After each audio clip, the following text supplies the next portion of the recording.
শখের বাইক নিয়ে গন্তব্যের উদ্দেশ্যে ছুটে চলেছিলেন তিনি, কিন্তু পদ্মা সেতুতে উঠতেই হঠাৎই প্রকৃতির রুদ্র রূপ দেখা দেয়। মুহূর্তের মধ্যেই শুরু হয় তুমুল ঝড় ও মুষলধারে বৃষ্টি। বাতাসের তীব্রতা এতটাই ভয়াবহ ছিল যে চলন্ত বাইকের নিয়ন্ত্রণ রাখা রীতিমতো অসম্ভব হয়ে পড়ে।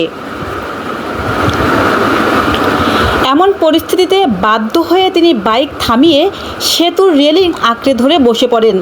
সম্প্রতি এমনই এক শ্বাসরুদ্ধকর ঘটনার ভিডিও সামাজিক যোগাযোগ মাধ্যমে ছড়িয়ে পড়েছে, যা দেখে রীতিমতো শিউরে উঠেছেন নেটিজেনরা।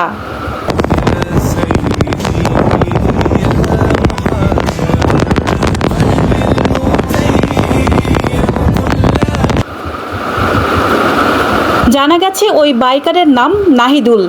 ঘটনার ভিডিও পোস্ট করে তিনি লেখেন, আল্লাহ বাঁচিয়েছেন। নির্দিষ্ট গন্তব্যে যাওয়ার উদ্দেশ্যে তিনি বাইক নিয়ে পদ্মা সেতুতে উঠেছিলেন, কিন্তু যাত্রাপথে হঠাৎ বিপদের মুখে পড়েন।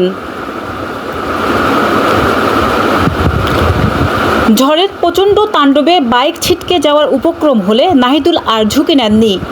তিনি তাৎক্ষণিকভাবে বাইক থামিয়ে দেন এবং বাতাসের ধাক্কায় উড়ে যাওয়া থেকে বাঁচতে সেতুর রেলিং শক্ত করে ধরে সেখানে বসে থাকেন।